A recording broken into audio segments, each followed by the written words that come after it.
How to survive in Korea. Workplace. Step 1. Lunchtime. The most important morning routine is to check today's menu. Food is essential for survival. Memorize today's menu. The highlight of office life. Lunchtime. Rice in the bottom left, soup in the bottom right. The top is for the sides. The sauce and the spoon go here. This is the basic layout, but it's a bit odd to switch rice and soup. When you're done, pour the leftovers into the soup bowl. It doesn't look that appetizing, so wait until others are done eating. Step 2. Neng, nep, nenep.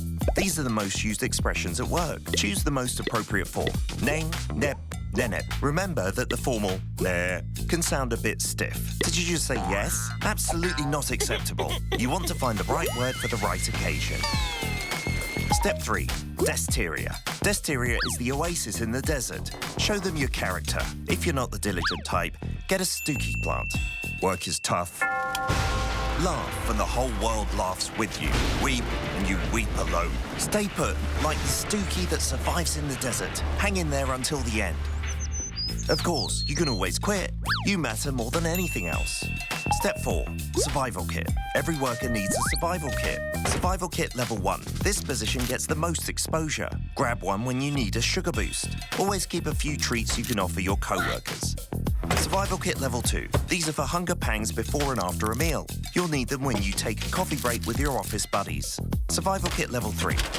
Trash talking your boss with your soulmate. Did you survive in the workplace? Office romance? Be careful. Even the photocopier knows all the gossip.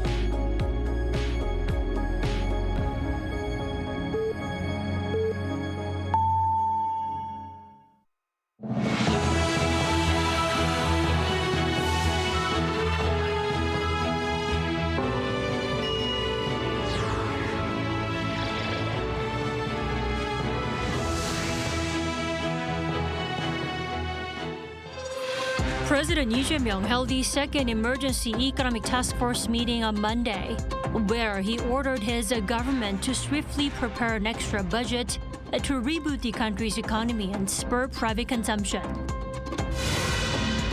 Also on Monday, President Lee and Japanese Prime Minister Shigeru Ishiba held their first phone talks and agreed to forge what they call mature Seoul-Tokyo relations and handle geopolitical issues under the framework of trilateral cooperation with the U.S.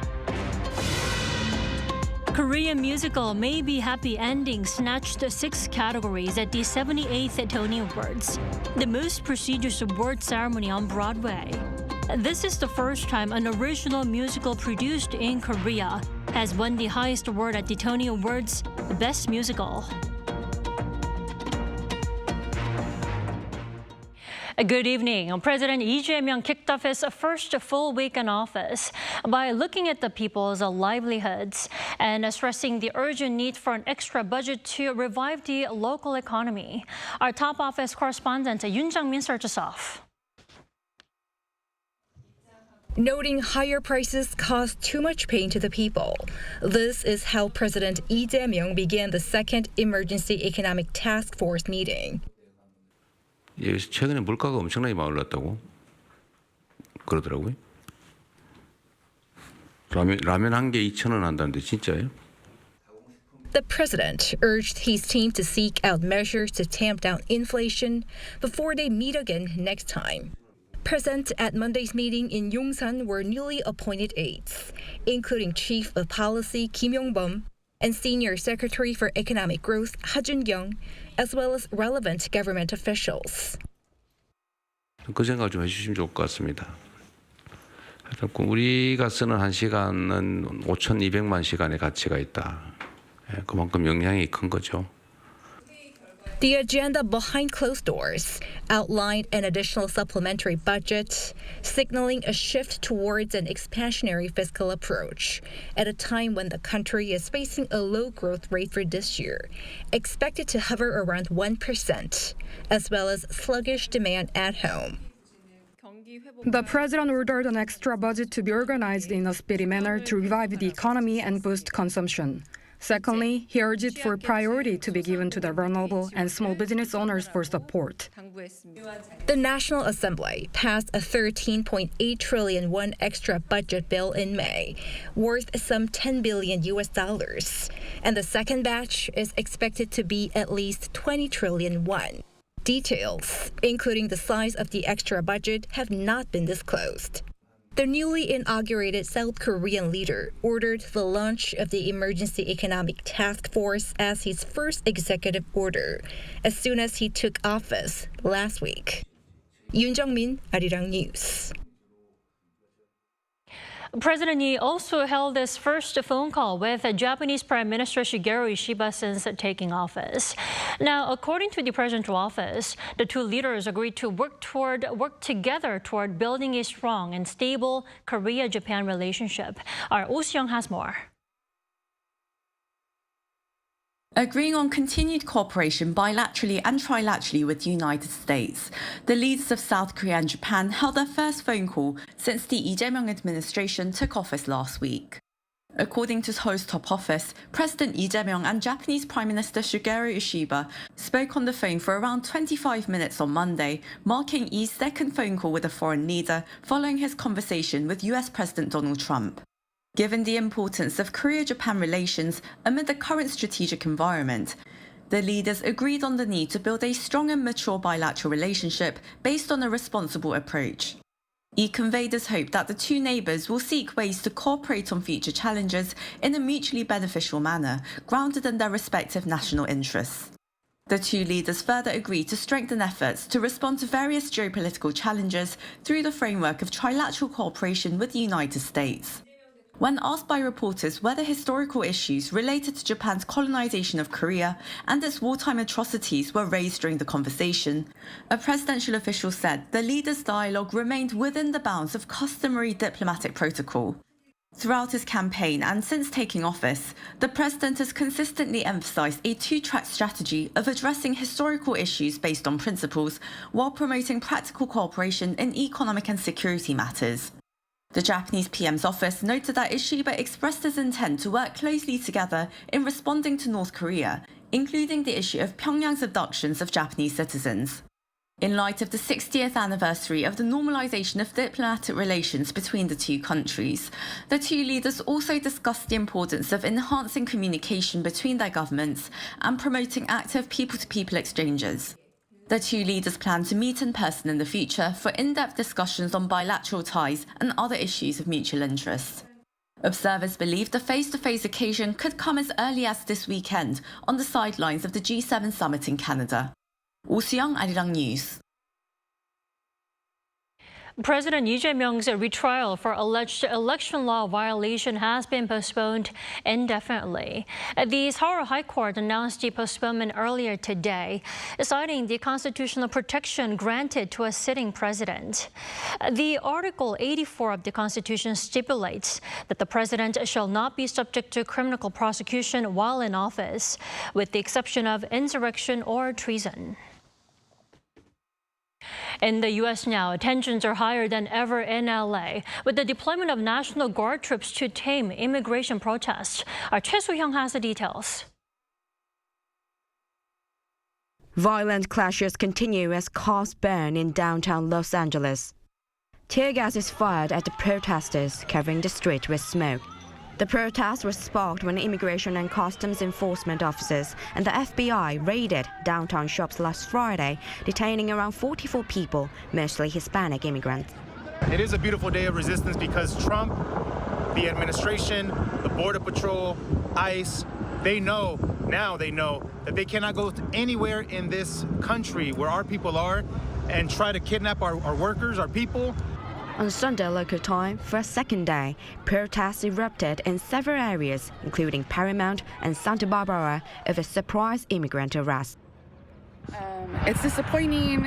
It's heartbreaking to know that our community is going through this, but it's also beautiful to see everybody come out together and stand against it, and I think we need to continue doing that. U.S. President Donald Trump deployed 2,000 National Guard troops. He described protesters as rioters and looters and banned them from wearing masks. It is the first time since 1965 that a U.S. president has deployed a National Guard without a governor's request. And it's also the first time in 33 years that they've been deployed to control protesters, the previous time being the 1992 LA riots. California's Democratic Governor Gavin Newsom condemned President Trump's decision. No Koreans are known to be among those detained in the recent mass arrests. However, under the Trump administration's tougher immigration policy, there have been individual cases of Korean nationals being arrested and detained in LA. The Consulate General of the Republic of Korea in LA said there have been about 4 to 5 cases involving issues such as missing visa documents. President Trump had pledged during last year's election to deport over 1 million undocumented immigrants every year. Choi Soo-young, Arirang News.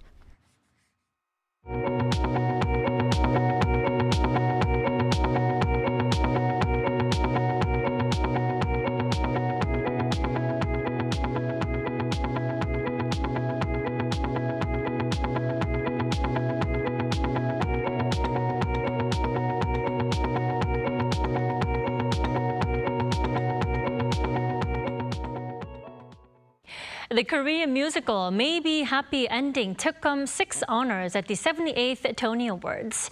And now this is the first time an original musical that was created and premiered in Korea has won such recognition. Our Park Gun-woo has more. And the Tony Award goes to Maybe Happy Ending.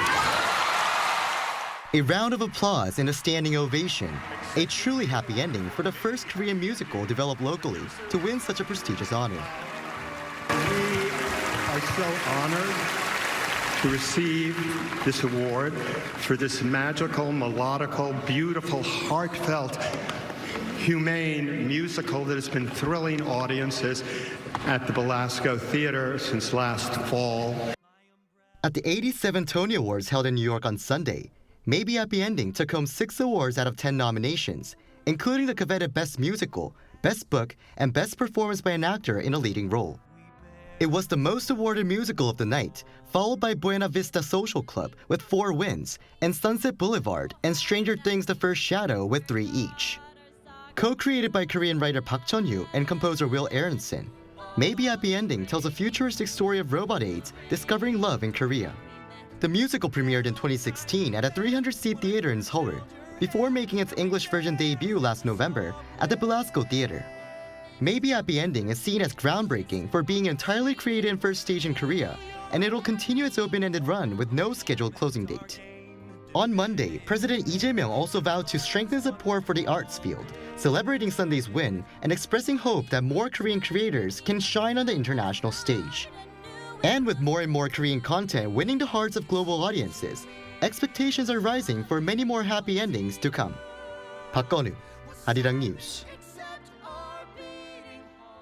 Now, speaking of K-musicals, Korean content is fast evolving and taking on new shapes and forms, most prominently over in Japan. Our An Sung-jin shows us how, with her second series of stories on the 60th anniversary of the normalization of relations between Korea and Japan. Many recent musicals are based on movies or the life stories of famous people. But this Japanese production crew decided to make a musical from a webtoon. They took the Korean webtoon Itaewon class and brought the 2D characters to life in Japan. The story of young entrepreneurs and their ups and downs has been recreated as a Japanese musical. So here I'm on site where rehearsals for the musical are taking place. The production crew had told us that they focus on the finer details to create a closer replica of the scenes in Korea. The musical will be performed in Tokyo, Osaka, and Aichi throughout June and July. In the planning stage of the musical, because it was compressing a long webtoon series into a 2 or 3 hour long musical, the program director said she focused on the music, art, and visual aspects. Because Itaewon class is a good piece and most of the characters are charming, I worked on showing the originality on stage without necessarily changing it from the webtoon. Actors in the musical, some who were already fans of Korean content, immersed themselves in the story too. With the original webtoon being such a renowned hit across the world, I was honored to take part in the musical version of it. Not only are remakes of original Korean content gaining popularity, but more and more Korean-Japanese collaborations are showing up on the screen. Producer Nakajima Keisuke created the drama I Love You, which tells the love story of a Japanese woman and a Korean man. He said that there were several Korean staff on the production team to bring as much reality to the drama as possible. Even though it was an endeavor, the collaboration can add a new element to the drama, enhancing the fun and touching aspects of the script. It's weird to think that there aren't as many stories like these, but it's great to see that more and more Korean and Japanese actors are playing a role in each other's dramas. As Nakajima said, it's becoming more common to see Japanese actors in Korean content as well. Just like Nojima Naoto, who started in Seoul as a musical actor. The Japanese actor took a role in the musical and movie Hero, which delineates the story of An Jung-geun, who fought against Japan for Korean independence. For Nojima, this movie was a chance to better understand the history between the two countries. I thought an important part was knowing the characters not only through the lines, but also by studying more of the past. I went to the library to really understand the history, which not only made me realize I had parts I wanted to apologize for as a Japanese person, but it was also a chance to look back at myself. As such, Korean content is acting as a bridge between Korea and Japan. Over time, not only will this type of content become more prevalent, but it will captivate a wider audience. 안성진, Arirang News, Tokyo. Staying on the culture front, June is known as a month of patriots and veterans in South Korea. And a new opera sheds a light on an act of wartime heroism. Our Park Hyo-bin has this story. When history weeps, art remembers. Last Friday, in time for Memorial Day on June 6th, a new opera brought to life one of the most extraordinary humanitarian rescues ever recorded. Meredith, South Korea's first cinematic opera, tells the story of the SS Meredith Victory, a U.S. cargo ship that saved more than 14,000 Korean refugees during the Hungnam evacuation in December 1950. They must have felt such despair, not knowing what would happen to them.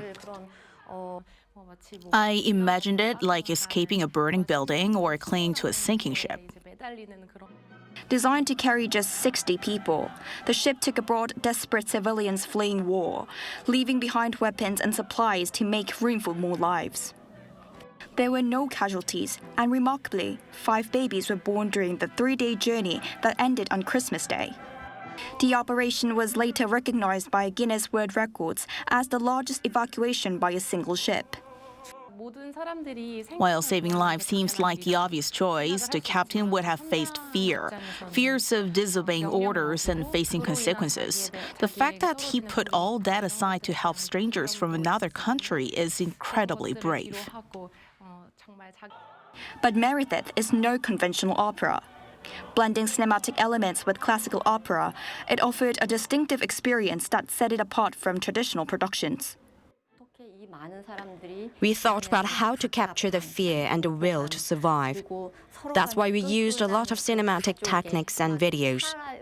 It became what we call a cinematic opera. As Korea marks Memorial Month in June, Meredith offers more than a retelling of history.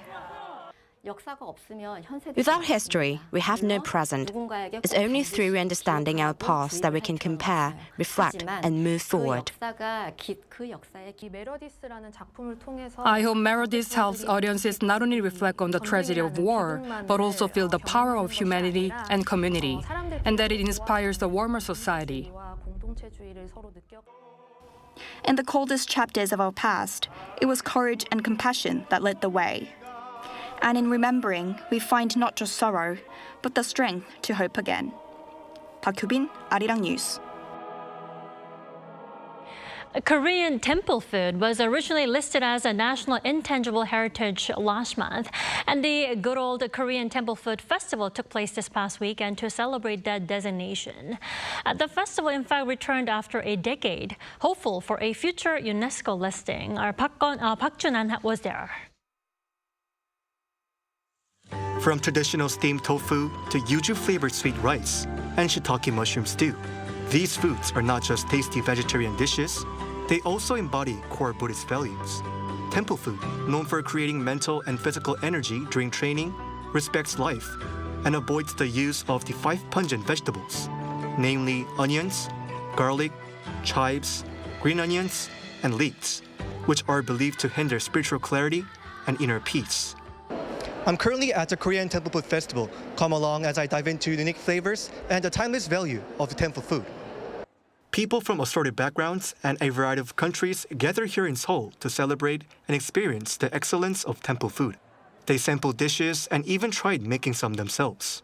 Some 20,000 people took part in the event, over 2 days from Saturday to Sunday, with the majority of attendees in their 20s and 30s. With its health-forward approach and mild flavors, temple food has become a popular alternative for those avoiding strong flavors. There's a recent trend like the slow aging diet and low sodium diet. People these days want to live a healthy life, so I think these are the parts of what makes temple food so appealing. Of course, temple food is not just healthy, it is tasty and flavorful. Well, I was actually surprised because I've never tried temple food before. So I thought it would be like very bland, but it actually was very flavorful. Now that Korean temple food gained recognition as a national intangible cultural heritage in May, efforts are underway to expand its reach globally. Korean temple food, now recognized as a national intangible cultural heritage, is ready to inspire people around the world with its universal appeal, transcending religious boundaries, which is why we are actively promoting it overseas. Aiming for UNESCO Intangible Cultural Heritage recognition, the Jogye Order of Korean Buddhism is strengthening its global presence through cultural exchanges, temple stay programs, and academic initiatives, while championing core Buddhist values. Park Jun-han, Arirang News.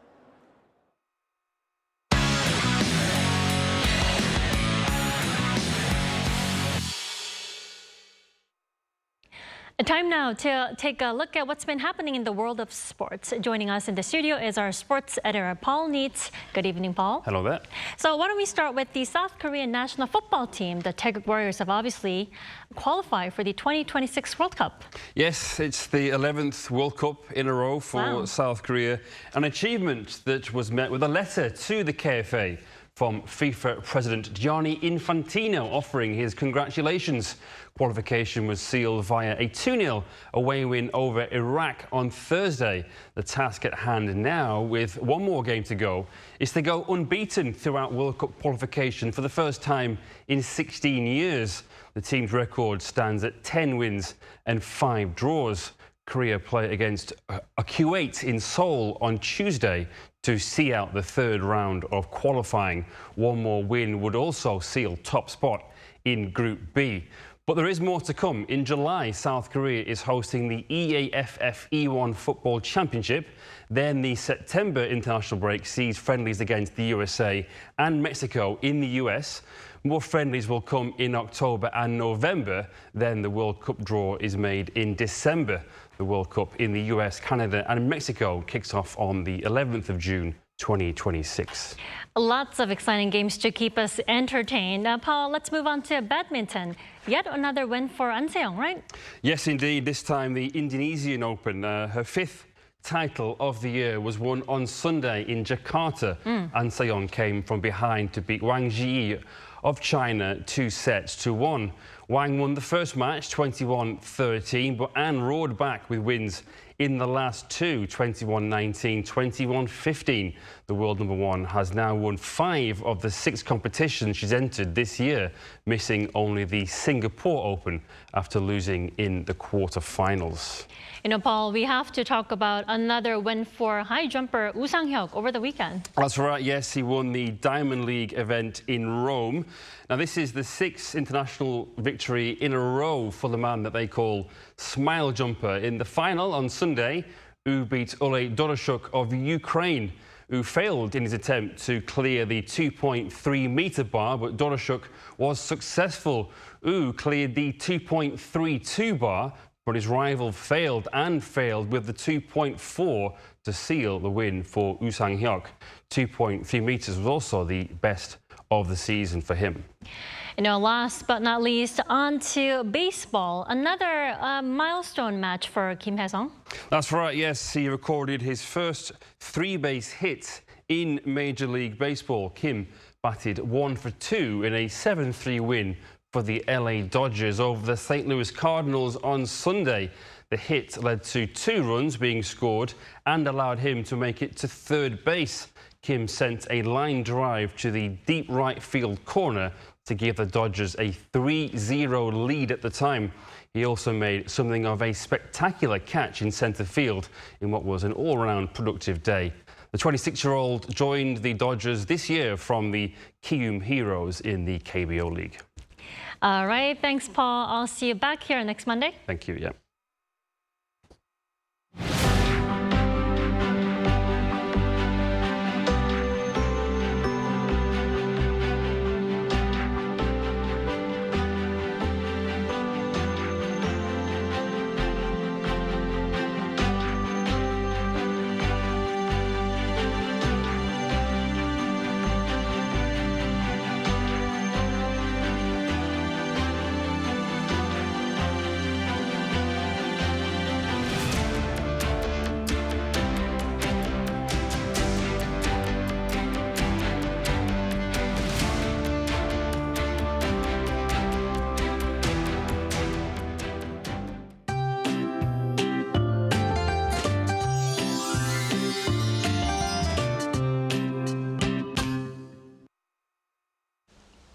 The weather is scorching hot today as well. The daytime temperature moved up to around 30 degrees Celsius across the country.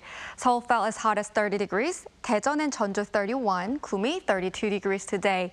It feels even hotter than the actual readings due to the high humidity.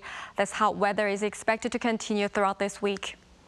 With strong sunshine, the ultraviolet index also stays strong from the morning. Then it soars up to very high levels all over the country in the afternoon. In particular, Jindo in Jeollanam-do province, where UV rays are as high as dangerous levels between noon and 3 in the afternoon. Tomorrow morning will start warm nationwide at around 18 to 20 degrees. Daily highs will move up to 28 degrees in Seoul, 33 degrees in Daegu and Gyeongju. Rain is forecast for the time being on Jeju Island starting from tomorrow. That's all for Korea. Here are the weather conditions around the world.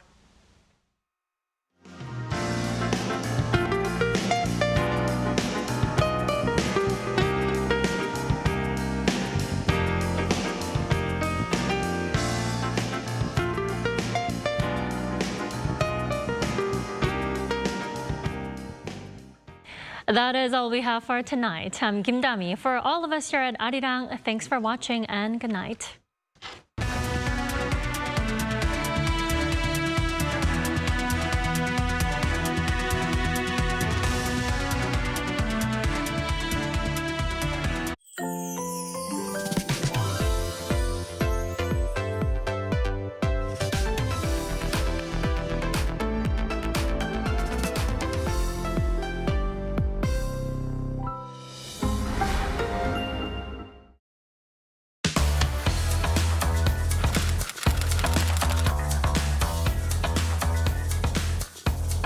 To set the facts straight.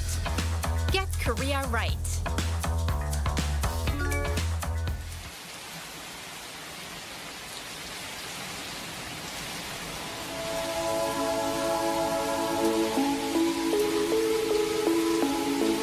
서시, 죽는 날까지 하늘을 우러러 한 점 부끄럼이 없기를. 잎새이는 바람에도 나는 괴로워했다. 별을 노래하는 마음으로 모든 죽어가는 것을 사랑해야지. 그리고 나한테 주어진 길을 걸어가야겠다. 오늘 밤에도 별이 바람에 스치운다. 한국인들이라면 한 번쯤 들어본 시일 텐데요. 바로 서시입니다.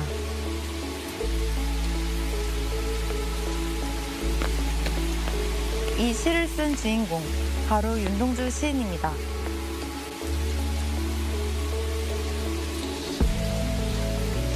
안녕하세요. 반크에서 활동하는 권소영 연구원입니다. 서시, 별에는 밤, 자화상 등을 쓴 윤동주 시인은 한국인이 가장 사랑하는 시인 중 한 명으로 꼽히는데요.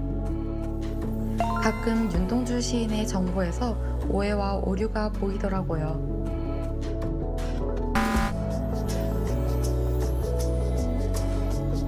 제가 윤동주 시인에 대한 제대로 된 정보를 알려드릴게요. 대일항쟁기였던 1917년에 태어난 윤동주는 평생 한국어로만 시를 쓰며 민족의 아픔을 위로했던 시인이에요.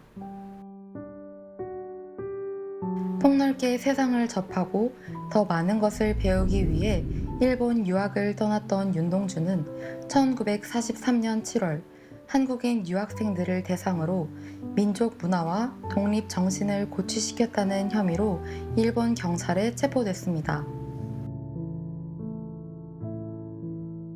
1945년 2월 윤동주는 28세의 나이로 후쿠오카 형무소에서 숨을 거뒀는데요.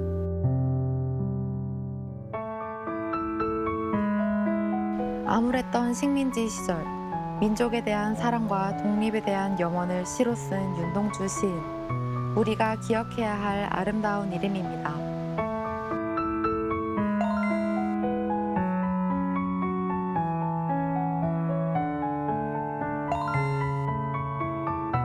한국 바로 알리기. 여러분도 함께 해주세요.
Welcome to Within the Frame, where we bring the most pressing issues into focus. I'm Kim Mok-yan.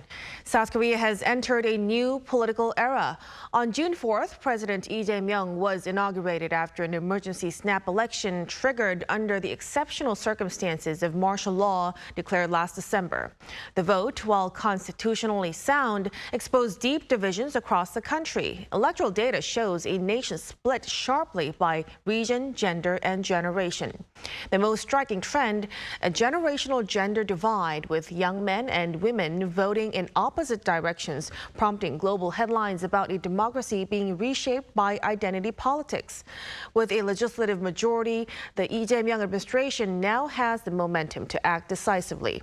But the broader question looms: how will it govern a polarized public? For a deeper discussion on this, we are joined in the studio by Hans Schadl, professor of political science at Yonsei University, to my right. Thank you for coming. Thank you for having me, Mok-yan. Good to see you. Good to see you too. And also to my left is Soo-jin Kim, professor of political theory at Kyunghee University. Thank you, Professor. Thank you so much for having me. So let's delve right into our discussion. Professor Schadl, so like I've said, President Lee took office on June 4th after this snap election triggered by the martial law crisis. So what does this unusual transition actually say about the current state of democracy here in South Korea?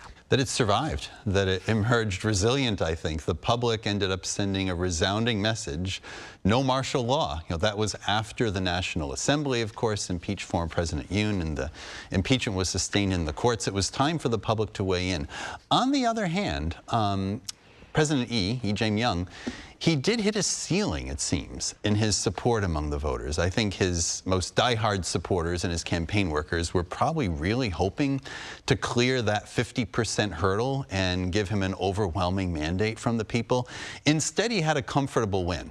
40% or so still voted for the PPP candidate, despite everything the country had been put through by the former president. So there are some issues that Lee Jae-myung has to deal with. He got a vote of confidence from the public, but not necessarily the full confidence from every segment of the population. And I think there are three key issues that the public's worried about.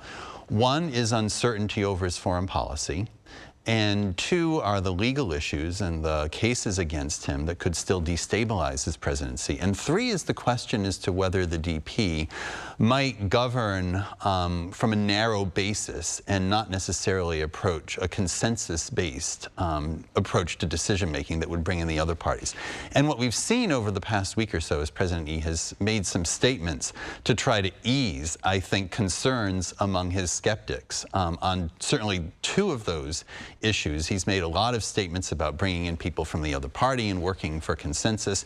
And also, most important, I think, is in his victory speech and his inaugural speech. He has repeatedly said that the people run the country and that the public servants are accountable to the people, and anything like martial law will not happen again, at least as far as he's concerned. So, there have been a lot of statements, I think, from the president trying to reassure the public and build a stronger basis of support as he continues on what we could call a kind of honeymoon phase, which is typical for a new leader.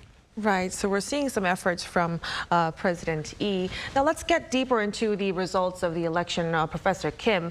The vote showed sharp divides, especially by region, age, and also gender. Why do you think South Korea's political polarization is getting more and more extreme? So yes, certainly in this election, we've seen the usual divide, but I think in this election in particular, the divide by region and gender and generation has been extremely great. And so, for example, the Eastern region primarily voted for the Conservative Party, whereas the Western region mainly voted for the Democratic Party. And that divide has existed, but I think it has grown sharper.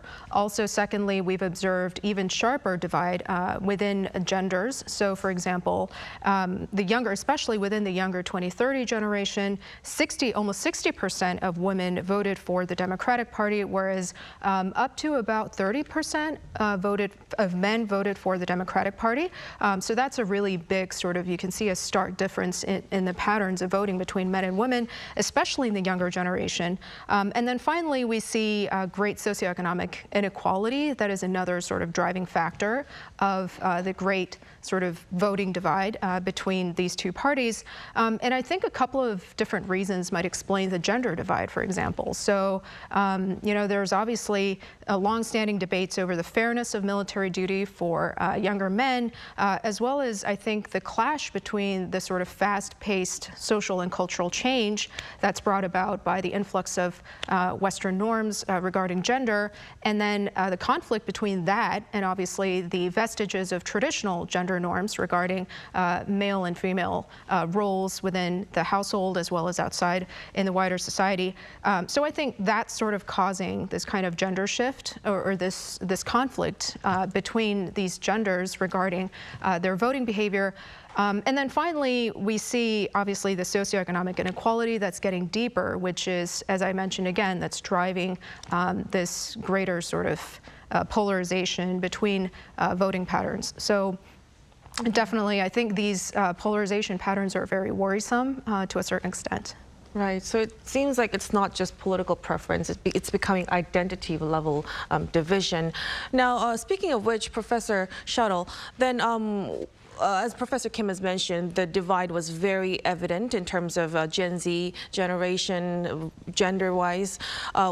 Why do you think this is happening? Like, what's behind this? Yeah, it's really interesting. I think partly it was the composition of candidates in the race. And if we start with that, just picking up on Professor Kim's point about the younger generations in particular, say voters in their 20s and 30s, what's really striking to me is when we look at the exit polling data, that President Lee Jae-myung again did worse actually this time around with men in their 20s and 30s than he did last time around in 2022 when he lost the election. He won the overall election, but he had fewer of those voters. I think it's actually because, and this is a kind of question that a lot of us analyzing the election have been puzzling over in the past week or so. This time, even though Lee Jun-sok, the third-party candidate, didn't do that well overall in the election. Say he was much weaker than in the 2017 post-impeachment election when Ahn Cheol-soo actually was a much stronger third-party candidate. And voters over 40 in the polling data really had no use for Lee Jun-sok at all. And women under 40 also didn't vote that heavily for him, although women under 30 did, about just short of 10%. But on the other hand, men under 30, 37% of them voted for Lee Jun-sok. He was actually the top vote getter if this exit polling data is correct, even though he was a very distant third in the overall election. Even for men in their 30s, Lee Jun-sok had about 25%. And Lee Jae-myung, just to complete this, he only had 24% of the votes for men under 30, whereas Lee Jae-myung had 58%. That is a huge difference. And one other point worth making is the progressive candidate, who is a very distant fourth, Kwon Young-guk, who barely registered at all in the numbers with young men and even middle-aged and older voters as well. Younger women voted for him, not in high numbers, not in massive numbers, but 6%, enough to put him on the charts. So I think with women in their 20s, first of all, many of them seem to be leaning a bit towards, say, Europe, as Professor Kim was saying, Western cultural norms. I see some European social democratic preferences with those younger women that voted for Kwon Young-guk. He did well with overseas voters in Europe as well. Whereas men, on the other hand, and these are the scenarios, was it that they wanted somebody who was a young man closer to them themselves, somebody who was 40 years old and, you know, enough with the elders regardless of what the candidate was saying. I've also heard that many younger voters this time, they didn't quite feel confident about Lee Jae-myung, but they also didn't want to vote for the PPP either, since it was seen as the party of martial law. So Lee Jun-sok, he was a protest vote, and even if voters thought he was questionable in various ways, that it was, they felt, well, it's technically a wasted vote, but he won't win, so there's no risk that he'll actually be the president. Suggests that if he had actually emerged as a top candidate, that he might not have done so well. And this poses challenges for the PPP as they try to regroup, because even they are not that strong. with these younger male voters. So again, just one last thing, as Professor Kim was saying, military service, men may resent that they are kind of having their entry into full adulthood delayed, even their university educations get delayed and disruptive. Whereas women, on the other hand, I think are really trying to work their way up from having a long-term subordinate, less empowered status in the society. And somehow, and this isn't going to happen with the political establishment alone, the political establishment will not drive this, but somehow there needs to be continued movement, I guess, towards social and cultural change that brings these groups together. Because if they're polarized on personal issues, then when it comes time to formulate consensus on social policy questions or economic policy questions in the years to come, it'll be hard to get consensus across men and women, even in the same age groups. It's definitely a very complex situation and hard to resolve in one point right away. But so this deep political polarization, like we've been talking about, is widely considered as the greatest challenge that faces the Lee Jae-myung administration. In fact, President Lee has also stressed unity in his Memorial Day speech. So, Professor Kim, what do you think should be the priority of this new administration if Lee Jae-myung really wants social and political integration? So that's a really hard question, I think, but I'll try my best to answer. So I think there are a couple of priorities that needs to be addressed by the Lee administration. So I think obviously the first and foremost task is to decrease wealth and income inequality and provide fair opportunity for everyone. And I think that requires a kind of neutral policy, if you will, regarding different social classes. So I think on the one hand, you would need to provide better social safety nets for temporary workers, and also make sure that there are no bars to businesses and capitalist enterprises going forward, which is actually very necessary for creating more job opportunities for everyone. So I think going forward, balancing those kinds of policies, it will be an important issue going forward. And then also, there is obviously the huge task of overcoming the national division that's been caused in the aftermath of the martial law through appropriate constitutional reforms, as well as reforms in the prosecution process. And finally, reestablishing the balance of power between the three branches of government. I think that's also a very important issue that needs to be addressed. And decreasing gender conflicts, to continue with the earlier discussion that we had with Professor Shuttle as well. I think that's another very important issue, resolving, how do we tackle this kind of increasing divide between genders, which also connects with the low birth rate. Obviously, if there's a gender war going on, then it's, hard to increase the birth rate for obvious reasons. And so I think these issues are all to a certain extent connected. So I think it's really important to get at that. And then finally, I just wanted to mention the problem of tackling the rapidly aging population and the great tax burdens that the younger population has to bear. And then, with the undermining of the pension funds as well. So I think that's another very important, if not as much talked about issue in politics these days. So I think those are some of the greater sort of issues that the Lee administration needs to tackle. So as Professor Kim has mentioned, a lot of solutions in terms of various areas. She also touched upon constitutional reform, Professor Shuttle. Let's get deeper into that. President Lee has been consistently, highlighting the need for constitutional reform, including a 4-year, 2-term presidency as well, to ease this gridlock. How do you think this would help reduce polarization? I think it's certainly worth considering at this point in time, Mok-yeon. And I think it even has some support across party lines as well. I mean, we have to keep in mind that after the country really began its full-fledged and long-lasting democratic transition in the late 1980s, at that point, there was a real concern to have a one-term presidency, given that past presidents under the, say, military rule years had stayed on too long and had stayed on almost indefinitely. So there was a real need at that point for a very firm term limit. But what I've seen, and I've lived through it actually in my 17 years teaching here, is that the presidents, every single one of them, it seems, after the honeymoon phase, sometimes very quickly after the honeymoon phase, they almost go from honeymoon to lame duck without that sort of normal period where they would hit their stride and go forward with a lot of confidence and kind of have their prime moments. So with a one-term presidency, sometimes after just a year and a half, they can be old hat. And even their own political parties can be gearing up for the next president. So I think it's worth having a re-election after 4 years in which a president could spend the full 4 years potentially trying to gain the consensus to have confidence in another term. And then even in the U.S., for instance, when things go well, things don't always go well in American politics, but when things go well in the second term, it's about the legacy building. The president in the second term can use that to try to really, let their full personality come in, because they don't worry about re-election at that point in time. Barack Obama was very good about that in his second term. Even President George W. Bush, despite the problems that he had in his second term with the Iraq War and the financial crisis, he got a lot done in his second term as well.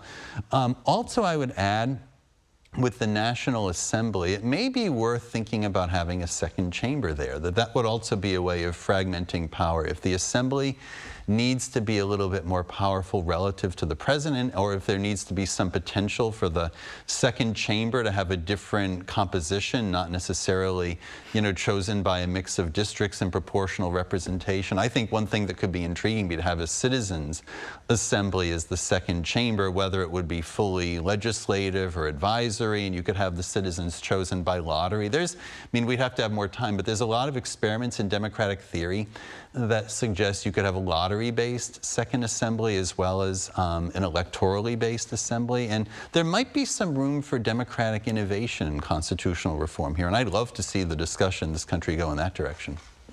So since we've also touched upon this check and balance, is going to help in that way too. So this snap election has also resulted in this new power dynamic. So currently with this Lee Jae-myung's win, the ruling party is a majority and the opposition party is a minority right now. So with this situation, it seems Lee Jae-myung could move fast and push through with policies. But that also raises questions about overreach. So Professor Kim, how do you think Lee Jae-myung could push for reforms while also keeping balance in terms of democracy? So just to echo Professor Shuttle's earlier comment about creating a second chamber in the National Assembly to maybe spread out the power of the legislature, I think it's really important to put a lot of emphasis on reestablishing the balance of power between the three branches of government. And I think that's sort of fundamental for a healthy democracy. And this point has been made by Baron de Montesquieu in the 1700s already in the spirit of the laws. And then this point has been echoed by Ronald Dworkin as well. And basically the whole idea is that this kind of system of checks and balances between the legislative, judiciary and the executive is really important to protect individual rights, especially individuals who are a member of the minority, and also to prevent tyranny of the majority. And then finally, there's also this idea that it's really important to maintain this balance of power between the three branches of government to remain faithful to the main idea or the spirit of democracy, which is about maintaining equal status among citizens, regardless of whether they're members of the minority or majority. And that really requires the judiciary to have a healthy, a substantive power to verify whether the laws that the legislature wants to pass are really in line with constitutional doctrine. So in effect, there is a lot of debate in constitutional theory about, whether the judiciary should have a lot of power and whether that is compatible with democratic principles. But I do think that, whatever position you take on that sort of constitutional debate, I think there is something to be said about, maintaining a healthy system of balance of power between these different branches of government so that no one branch has overriding authority. And that, I think, is crucial to staving off oppression and abuse of power. So we've been talking about this polarization since our discussion has begun, but this is not only a problem that's only happening here in South Korea, Professor Shuttle. It's also observed in many other countries like the US and across Europe as well. Do you think there's any unity strategies from the other countries that South Korea could, apply to? Well, the timing of your question, Mokyeon, is so interesting because right now the conditions in my home country, the United States, are just horribly polarized, if you've been watching what's been happening in Los Angeles over this weekend as well. So there's a lot of concern even about the democratic stability and whether the U.S. is really in danger of falling into a severe model of authoritarianism for the time being. And part of that is maybe the result of polarization that's made it harder for the country to chart its course in a democratic fashion.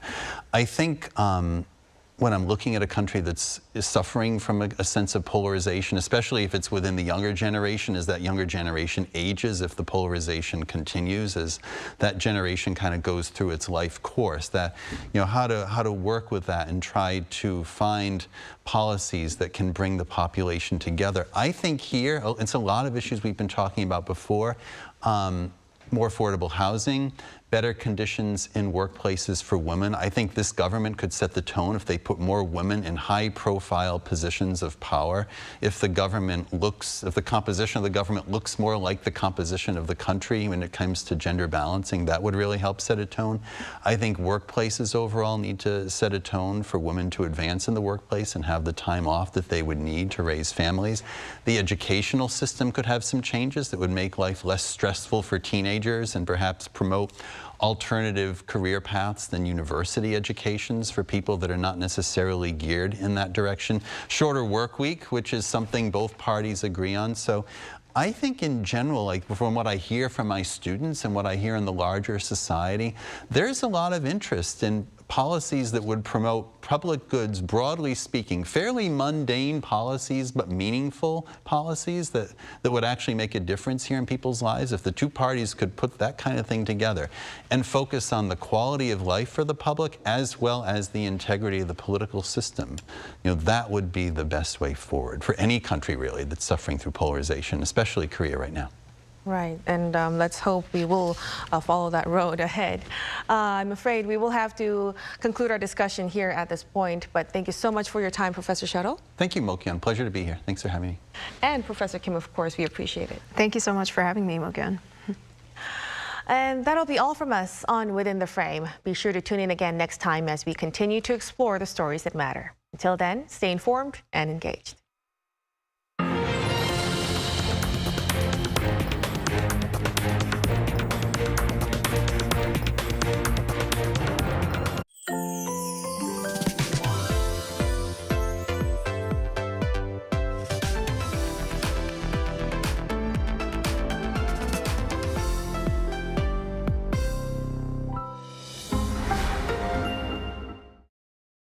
How to survive in Korea. Weddings. Step 0. Attire. As a guest, dress formal to business casual. Avoid wearing all white.